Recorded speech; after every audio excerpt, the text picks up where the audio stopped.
So, before we start on the next part, we need to have a little talk about the school that Andrew goes to.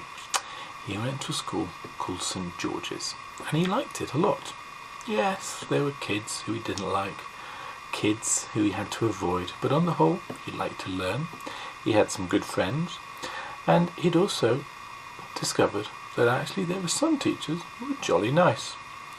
One of these teachers was known as Miss Watt, or in fact Mrs. Smith, that she'd recently become when she'd got married to a Mr. Smith.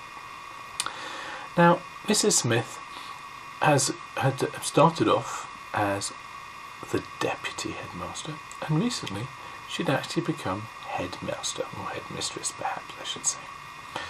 And with the responsibility that she had, one of the things she had to do was every day she had to take the keys, unlock the school, turn the lights on, turn the electricity on. And she thought to herself, well, maybe I should help get some of the kids at the school to do it. Some of the kids who, over time, will become responsible and who she thought were actually quite good news. One of these kids was Andrew. And it was indeed Andrew's responsibility on this day to go to the school. And when Mrs. Smith had turned up at the school and discovered that the lights weren't on, that the electricity power heating wasn't on, well, she'd gone in, turned everything on, got everything ready, and then she'd gone off to look for Andrew.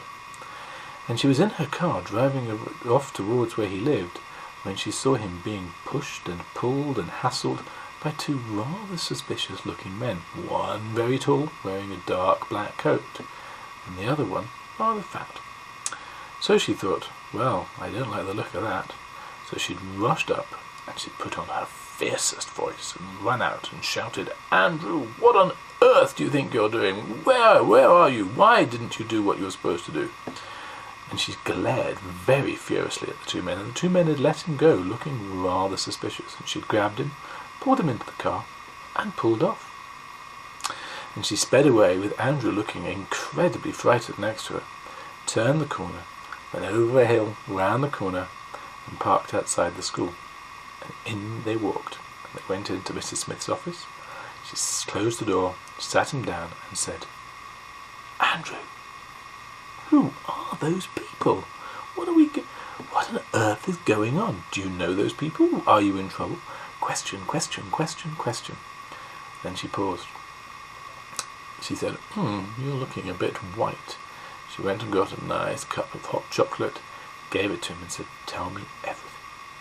So Andrew did, about how he'd been standing by the bus stop when Gwen had come round, screaming, how he'd helped her, how he'd then gone to talk to her father, which, now he looked at it, might have been a little bit silly, how he'd met Sir Godfrey, and how at the point at which he rescued him, they were taking him off to his house to find Gwen. Mrs. Smith said, "My goodness, who is Sir Godfrey?" she said. Andrew didn't know. He just knew what Gwen had told her. But he's a knight. So she went onto the internet and looked him up. No Sir Godfrey that looked like him. There was a very elderly gentleman who had lived about 400 years ago, and there was somebody who was known as Sir Godfrey Smith. Same name as Mrs. Smith, she thought. But this Sir Godfrey lived in Wales, a long way away, and didn't look anything like the Sir Godfrey we knew. She said, "Well, that's no good." Then Andrew said, "Have you heard of the night bus?" Mrs. Smith opened her eyes wide. She said, "I have. Why do you ask?" And Andrew said, "Well, I was standing by the bus stop a few years ago, and I only think of it now because, well, it mentioned becoming a knight, and this bus just turned up, and there was a fellow who asked me to go for a ride, and I said no, of course not. And he said that one day I would be a knight, not a normal sort of knight, but a different sort of knight, a real knight, who would go on a quest, and, well, it doesn't look like Sir Godfrey's the normal sort of knight, and I just thought perhaps." At that point, Mrs. Smith jumped to her feet and said, "Come with me immediately." She took him by the hand. They ran out of the school, They went to a bus stop, and she said, "Hold out your hands and think of the night bus." So that's what he did. He held out his hand and he thought hard.